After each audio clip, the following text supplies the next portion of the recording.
I was like, this is your reaction to my diss record, because I dissed both of them and they didn't reply. Right. So, and I wasn't just randomly dissing them because there was nothing else to do. I had my reasons, which I thought was valid at the time, and 30 years later, they may not have been valid when you sit back and think about the whole overall view. But that was just my opinion at the time. I'm like, y'all can sit here and say this, but the records is out there. It's your go. This is your go? Fine. If this is your go, I won. That was just my mind state at the time. You ever get accused of snitching by two of the biggest legends in rap? Cameron just opened up about the day Nas and Jay-Z threw that at him, and the story is crazy. This goes back a long way. Cameron remembers seeing that interview where Nas and Jay-Z talked and supposedly said that he snitched on somebody in a record. Now you gotta understand, Cameron didn't even care at first. He said straight up he had no problem with either one of them. But the vibe at that time was different. See, this wasn't just a random diss. Cameron had his reasons. He thought they were valid. And the crazy part is, he actually dissed both Nas and Jay-Z on the same record. But neither one of them replied to him. And that silence, that's what made it interesting. It wasn't just about the diss. It was about respect, reputation, and the rap game rules back then. Now I'm about to play this clip for y'all. But before I do, I just need y'all to like, leave y'all thoughts down below in the comment section, and subscribe. Let's get into it. A long time ago, Nas and Jay-Z did an interview together. And they didn't imply anything. They said that you snitched on them in a record. Where was you at when you saw that, and how did you feel? Like, how did you react to that? I don't remember where I was at. I remember seeing it. Mm-hmm. But I ain't really cared that time whenever they did it. You know what I'm saying? And shout out to Nas and Jay-Z. I don't have a problem with either one of them guys. Right. But at the time, not ever saying I could, of course I did a record with Jay-Z, never did a record with Nas, and those are two people, as far as their accolades and music are concerned, I could never ever compare to. But I'm just talking about my mind frame at the time, was that, I dissed y'all on this was my, and like I said, I have no problem with them now, but that was just my mind frame when I heard them say that. I was like, this is your reaction to my diss record, because I dissed both of them and they didn't reply. Right. So, and I wasn't just randomly dissing them because there was nothing else to do. I had my reasons, which I thought was valid at the time, and 30 years later, they may not have been valid when you sit back and think about the whole overall view. But that was just my opinion at the time. I'm like, y'all can sit here and say this, but the records is out there. It's your go. This is your go? Fine. If this is your go, I won. That was just my mind state at the time. So when I heard them say that, I ain't pay that shit no mind like that. I was more like, look, y'all niggas get in battles, raps or whatever, beef with each other, and people usually respond at that time. But they took a higher road and didn't respond to me when I dissed them. So that was my mind state at the time. I was just going to ask you that. At that time, would you have liked for them to respond? And you go back again, back and forth, you know what I mean? Like the back and forth. I'm not saying I necessarily had liked them to respond, but during that era, I would have been ready for a response. Right. Like I would have had something. I wouldn't have let it die at just that response.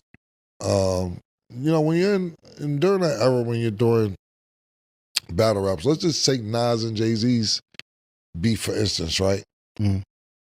They didn't just, everybody remembers the Takeover and they remember Ether. But it was other records before and after that, little shit leading up to that. When you're in that era and you're in a rap battle, you're not just preparing for one round or one song or whatever. You're preparing for a couple rounds possibly. You know what I'm saying? There wasn't no internet.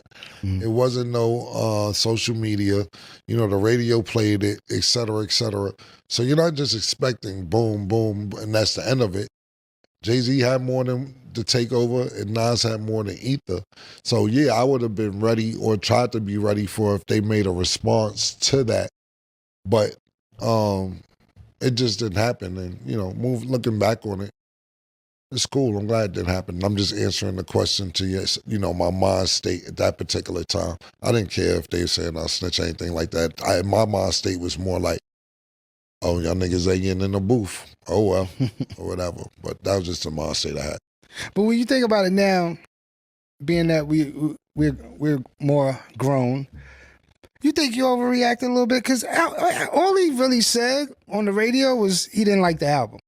He didn't really go, like he just gave his opinion. Do you think, like now, I'm talking about now, Yeah. do you think you like, damn, I did go kind of crazy a little bit? Looking back at it, it was like not really, because it was like we was super duper Nas fans. Even when he said that, we it's like wasn't just Kim making a decision. Mm-hmm. It was the Diplomats as a group making a decision. We was on tour, it wasn't even promo tour. We was on tour. You gotta realize it was myself, it was Jim, it was Jewels. I remember Mo Sticky was there on the bus, and it was like, damn man, what we gonna do? This is Nas. Yeah.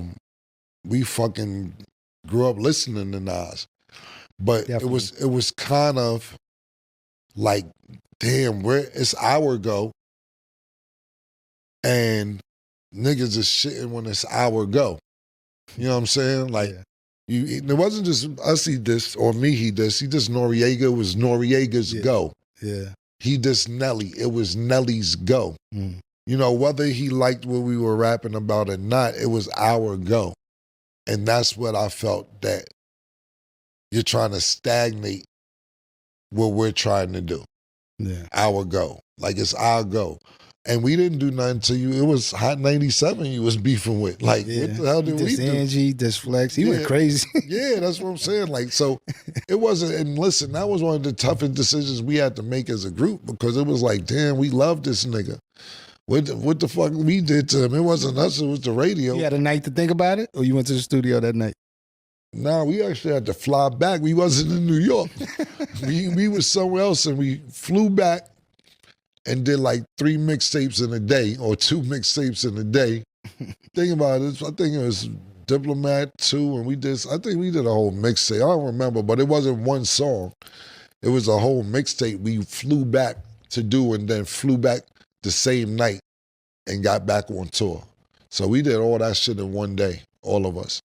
And to me, that was the most impressive part. Not the dissing or Nas or anything, that we were such in our bag or such in the zone that we could go knock out a whole mixtape in a day and go back to touring right after that. You ever see somebody face accusations from legends and come out calm and focused? That's exactly what Cameron did when Nas and Jay-Z allegedly accused him of snitching. And honestly, that's the part that impresses me the most.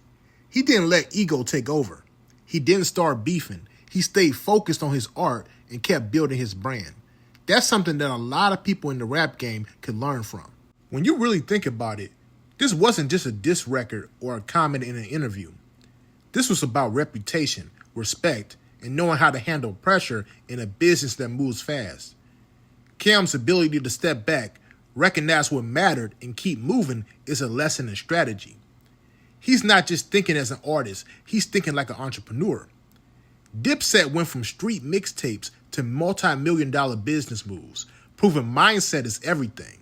And here's the thing, so many people focus on the drama, the disses, the controversy, but if you peel all that back, Cameron's handling of this moment is a masterclass in career longevity. He knew the difference between reaction and overreaction. He knew when to engage and when to focus on the bigger picture. That's why Dipset stayed relevant for years. And that's why Cameron is still respected in the streets and in the boardroom. See, Cam can learn from this years later. He even says maybe his mindset back then wasn't the right one. But the fact that he can acknowledge that shows growth. And I'm sure Jay-Z and Nas still appreciate that. I also like how this story shows the power of perspective. He didn't see the accusations as the end of his career. He didn't let them define him. He used it as fuel, not as a weapon against anybody. That's the type of mindset that separates legends from the rest. You have to have that clarity in your art form and in your business. At the end of the day, this moment isn't about drama. It's about perspective, focus, and understanding your value in the game. Cam didn't let an accusation derail his career. He stayed in the booth, stayed on tour, and kept delivering music to his fans. That's the real takeaway here. That's how you survive in the music business and build a legacy that lasts. So let me ask y'all this. If you were in Cam's shoes, would you have handled it the same way, or would you have reacted differently? And when you see big names like Nas and Jay-Z play their moves in silence, how much of it do you think is respect versus strategy? Let me know your thoughts down below in the comment section, and make sure you like and subscribe. Peace.